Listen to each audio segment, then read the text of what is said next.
What's up, guys? It's Matt with Galaxy Games 843. We're back with another vending collection video, and take a look.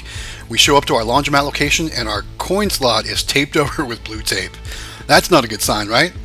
Guys, check us out on Instagram, Galaxy Games 843. We do sneak peeks, we do different things where we do in-between clips and stuff like that, so make sure you follow us on Instagram for behind-the-scenes stuff. But so let's open the machine up and let's find out why that coin slot is taped over. So first things first, there's some metal rod laying on the ground there, and we'll get that out of the way. But as you can see, we've got another coin jam, guys. So that coin chute, for whatever reason, I don't know if maybe I need to replace the coin mech, or wait, actually it looks like there was a leaf jammed in there. So that's one of the problems you're going to have with outdoor machines, guys. You're going to get stuff inside your machine and it's going to get jammed up and stuck.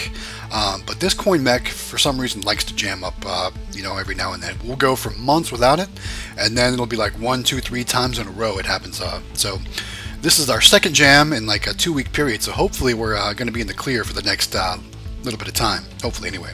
So I'm going to start by clearing the coin chute and making sure that all the coins are out of that, and then we're going to run some tests because, like I said, this is 2 weeks in a row. Let's make sure that the coins are working properly. I was doing a couple tests there to make sure no sodas were going to vend when I pressed the button, so now I can start testing with the coins, running them through the slot, making sure things are working. So I'm just going to close everything back up while I do that, and that way we can make sure that everything's working properly with that coin mech. So we're going to start off by putting a couple quarters right in the coin slot. I don't know how many quarters fell through the coin mech, and that's why I'm putting 1 quarter at a time and pressing that button, because I want to make sure I get a full credit in there. So there we go. You see, we just had 1 vend.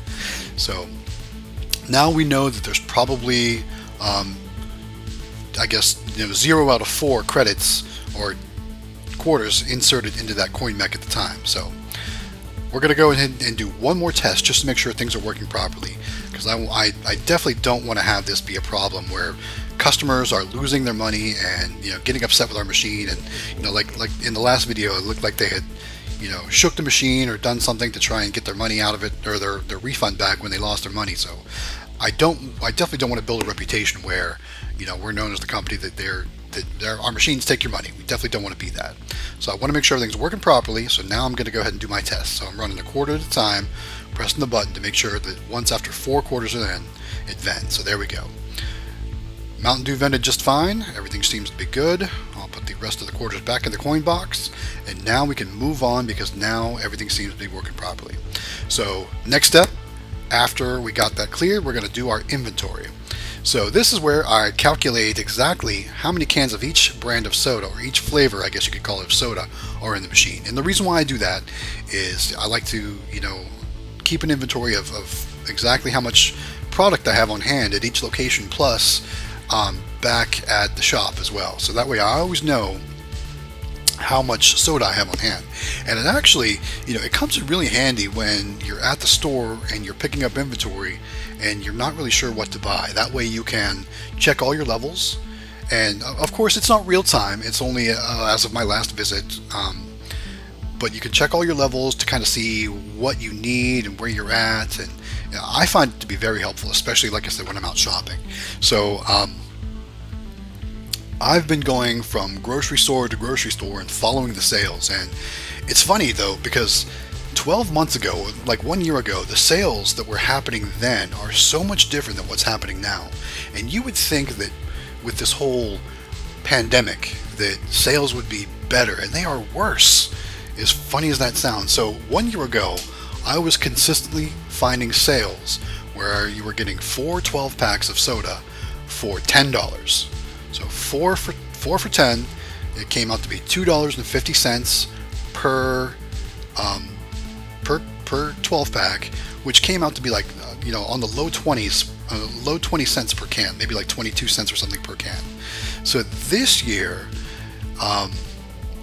it's so funny. It's so much different this year. The best sales I'm finding, or the regular sales I'm finding, are 3 12-packs for $10. And sometimes when you're real lucky, you'll find 3 12-packs for $9. Still a far stretch from where we were last year. So I digress. I'll leave it at that. So one thing I've done though to help find the best sales is I've downloaded a new app. It's called the Flip app, and I learned about it from one of the users in the vending Facebook groups. And the Flip app is actually pretty cool because it allows you to look at all the ads for all the grocery stores and everything all around you. Yeah, it's spelled F-L-I-P-P, the Flip app. So make sure you check that out. Like I said, it's really been helpful for me because it has all my local grocery store ads, so I can go in and look at each ad usually before they even come out, and I can tap on what I'm interested in, and it'll put like a highlight circle around it, so that way you always can quickly find it again when it's time to go out and buy inventory. So obviously I do shop a lot at Sam's Club when it comes to my snack machines, but for soda machines, Sam's Club, you average about 31 cents a can, and you can get Pepsi, Coke, Mountain Dew, that kind of stuff. But I also run a lot of specialty drinks, particularly in this location, the Orange Fanta and the Grape Fanta, neither of which you can get at Sam's Club.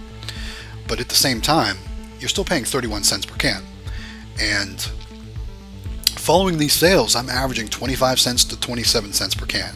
And I know it, 4 cents, whatever, you're not saving that much money. But in the long run, if you think each can I sell is 4 cents, 5 cents, 4 cents, 5 cents, that adds up. And in vending, it's a numbers game, guys. So, while there may be a little extra effort involved, I think it's more beneficial. Even if you're only saving 4 or 5 cents a can, that's 50 cents, 40 cents, something like that per 12 pack. And if you're doing 100 12 packs, then, just multiply that and it all adds up. So that's my little economics lesson for the week in vending, I guess. Follow your sales and do what you can to save and to get your cost per item down as low as you can, because that really helps with your profit. And we all know with this pandemic, we need to maximize our profits the very, very best we can. So, like I said, I'll leave it at that, guys. But if you have any questions about the economics of vending or anything that I can help with or answer for you, comment down below. What's your average cost per can that you're finding around you? Is it anywhere like the 25 to 27 cents per can I'm currently finding? Or are you going with your Sam's Club? Is it 31 cents per can there? Comment down below with questions or things, best practices maybe. Let's all help each other out. So, I've talked about economics through the whole inventory tracking and half of the restocking, so I apologize for that, but I hope maybe you learned something out there. Hope I can relay some information that can help everyone. Alright, so we're going and stocking up the Pepsi now. Looks like we already got our Mountain Dew, our Coca-Cola stocked up.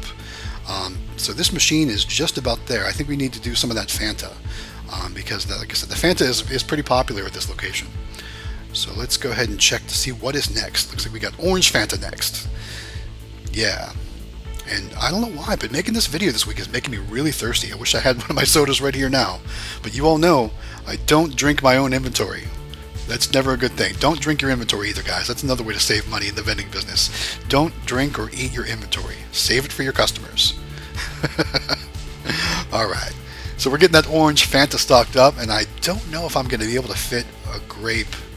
You know what I'm going to do? I know what I'm going to do. And you know what I'm going to do. I'm going to stock up as much as I can, and whatever's left over, I'm going to stack over on the Diet Mountain Dew column, because we know that when we come next week, it'll still be there. As funny as that is. So let's see if I'm pretty sure I do that in this video, but let's go ahead and watch and see. Let's see. Oh, looks like I can fit another Mountain Dew in there. I'm going to try. I think we can do that. We want to make sure we can maximize as much as we can. Inventory wise, because I'm really going to try and make this location a 2-week cycle, but at the same time I'm afraid to do so because of those coin jams. So maybe what I'll do is I'm going to stock it to its fullest. Maybe I'll check on it at the 1-week mark, but not collect, not do inventory, anything like that. Just check to make sure there's no jams, because this location is very close to where I live, so to stop by there and check on the machine, it's really not a big deal. Alright, so as you can see, I couldn't fit that last Mountain Dew on there, so I'm going to stack it. I got 2 Mountain Dews. I'm going to stack those 3 Mountain Dews. I'm going to stack those on top of the Diet Mountain Dew, because we know they're still going to be there on our next visit, so we can move them over to the next column. Alright, and I think I'm going to do the same thing with grape. I'm going to see how many I can fit in the regular column, and whatever's left over I'm going to stack over there on that Diet Mountain Dew. Let's watch me do that, guys. There we go. Yeah, yeah. So I'm struggling with getting the grape 12 pack open on this trip. It seems like I said, Coca-Cola products always have better glue on their 12 packs. If you notice that too, wherever you're located, put that in the comments as well. Do you notice that the Coca-Cola products, the glue on their packaging is stronger than the Pepsi products? I always struggle more with the Coca-Cola product packages, opening them, especially while on location. And I'm not going to lie, the other day I was carrying some Pepsi 12 packs, and one of them opened up while I was carrying it, and a couple cans fell out. So yeah, not cool, Pepsi, not cool. But at the same time, I struggle with those Coke products getting those 12 packs open on location. So it looks like we got the machine stocked back up all the way now. Let's go ahead and clean up our work area and make sure all our boxes are broken down. We're going to take that blue tape and out all the trash and get it set aside. It's time to do the collection. So we'll start with the coins. And, we had our coin chute taped off with that blue tape. So not a lot of coins on this trip. So hopefully, guys, the cash is better because they didn't have the coin option because some joker taped it over. Although it was probably for the best, so people didn't lose their money. All right, guys, look at that fat stack. We got a fat stack of cash coming out of the bill box. That's a good sign. So people were still buying and using alternate options. So there we go. Nice little thick stack there. Definitely not our best collection from this location, but it was kind of nice to see that even though the coin slot wasn't working properly, that we were still making some money.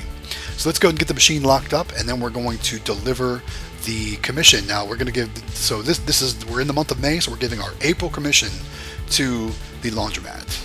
So now that we got that machine secure, let's go ahead and take the commission inside, and you know how we do it, guys. We slide it under the office door because the owners of this laundromat are never here when I'm here. I'm not sure when they come or when they visit, but they are never here when I'm here. So with that said, all we do is we just slide their commission under their office door. There we go. All right, now that we got that done, let's move on to the next location.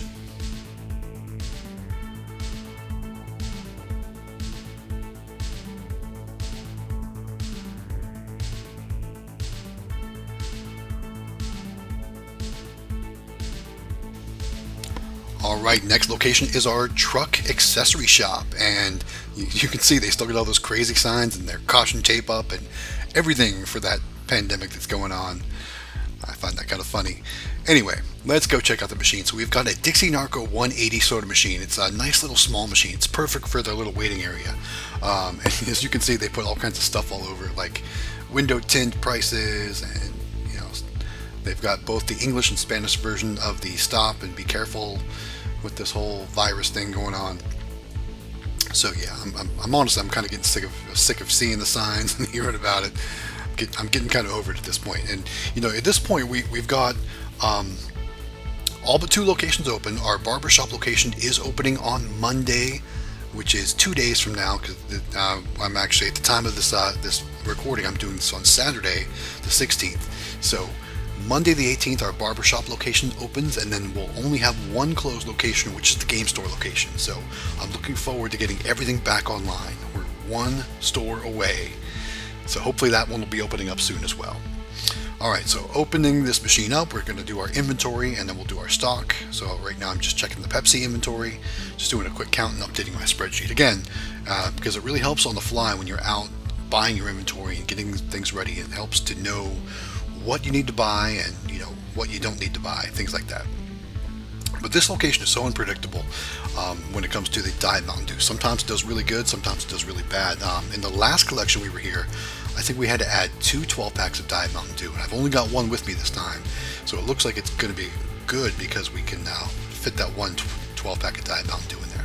So let's go ahead and start with that. Let's get that loaded up first because that is our highest level of inventory. As you can see, looking visually at the cans right there, the Diet Mountain Dew is in that central column, and it's the one that's got the most cans in it.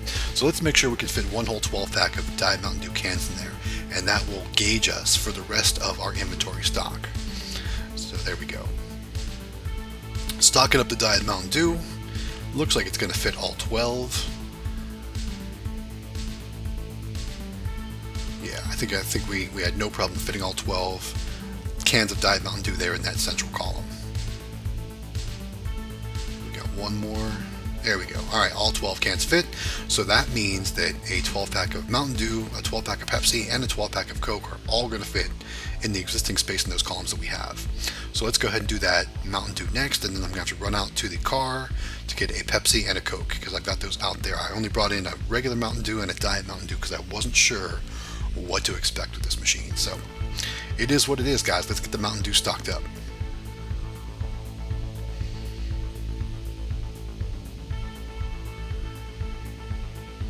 So while we're stocking up the Mountain Dew, I did notice when I was opening up the machine, and again when I was closing this machine, because this machine's been a real pain to close anymore. But while I'm trying to close the machine, or while I was opening, I was looking at those signs on the front of the machine, and this place also specializes in doing window tint, and I noticed they offer a special for the 2 front windows for $99. And I was wondering, is that a good price?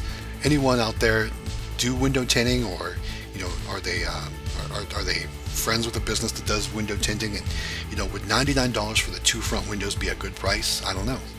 So comment down below if you know anything about window tint, and what is a good price for getting the 2 front windows done. Not that I'm in the market myself, but pretty soon that Equinox is not going to make it anymore.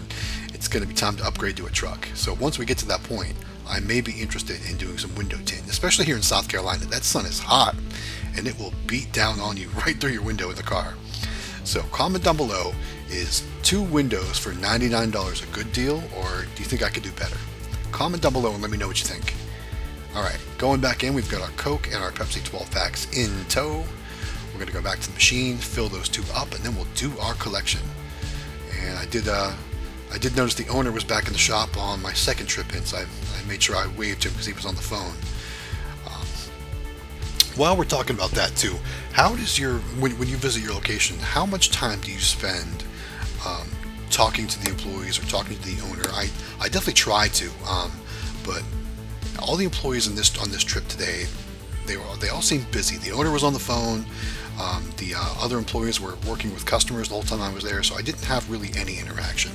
And as I was walking out and kind of, being done with my visit, I kind of felt bad, like, do they think I'm not being personal, or personable, or do they think I'm, just in and out and I don't want to say hello or talk? But they all seem so busy, and I didn't want to interrupt them. So comment down below, guys. What do you do in that situation when you visit one of your locations and all the employees, the owner, everybody is on the phone, or they're working, or do you try and interrupt them, I guess, and make some conversation and just check in with them, see how things are going, or do you just leave them be? In this case, I just left them be because they were doing their thing, and I didn't want to stop that. So comment down below. Let me know what you guys do. All right, so we've got the Pepsi stocked up. We're doing the Coke 12-pack now, and then after we do that, it'll be time for the collection. So let's get those last few cans of Coke stocked up.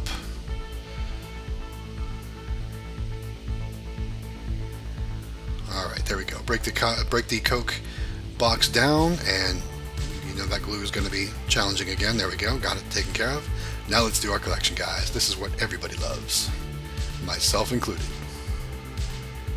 Starting with the coins, and let's see here. Yeah, quite a few coins in there, but a lot of dimes and nickels. And guys, I'm going to be honest. When I do my counts, I guess you could say, I do count the dimes and nickels because I keep records of everything. You guys. Just my inventory spreadsheets that I've talked about. I have a spreadsheet for collections, a spreadsheet for my inventory of machines, everything like that. So I've got a spreadsheet for everything, and I've got a formula for everything. But after I do my initial counts, I don't actually roll my dimes and nickels right now. I'm just throwing all those in a separate. They stay separate. A bag full of dimes, a bag full of nickels. And I'm kind of just keeping them ready to go for when I get new machines and I need to fill up those coin tubes, because filling up the dime and nickel coin tubes are the worst. I never have enough dimes and nickels. I've got plenty of quarters because all of our machines always do real well with quarters, but dimes and nickels not so much. So when I do my at the end of the video, when I do my counts and things like that, I don't actually show the dimes and nickels, and they're not actually included in the totals that I post when I do post those sometimes. But do know that I do count them separately, just for inventory, or actually for financial management purposes, but I don't really include them in my my videos for the counts and the totals and things like that. So just FYI. All right, here's where I'm talking about where it's real challenging to get that that door closed lately on this machine. I can twist that T-handle nut and T-handle lock and just twist it, and it catches, and like I can't pull the door open, but there we go. Finally got it latched in there. All right, now that we got that taken care of, let's go ahead and clean up our area. I'm gonna go ahead and start working my way out. I'm gonna check to make sure that the employees are still busy, the owner's still busy. He is, so we're just gonna go ahead and call it a day, guys. Let's go ahead and move on from this location. And I think, yeah, that's going to be it for this video. Let's do a quick money count in just a second here, after we get this location closed out.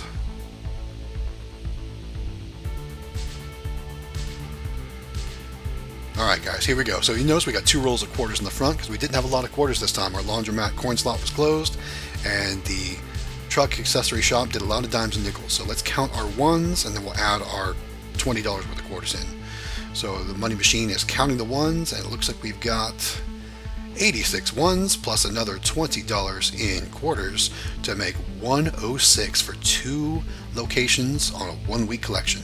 So how cool is that, guys? 2 locations, 1 week, 106. So guys, thanks so much for watching all the way to the end of the video. Don't forget to subscribe to our videos and click that bell notification so that way you're always notified when our new videos go live. This is Galaxy Games 843. We do vending and arcade videos. So guys, also give us a thumbs up, share our videos, comment down below, and tell your friends. Thanks so much for watching, guys. This is Matt with Galaxy Games 843. We'll see you next time.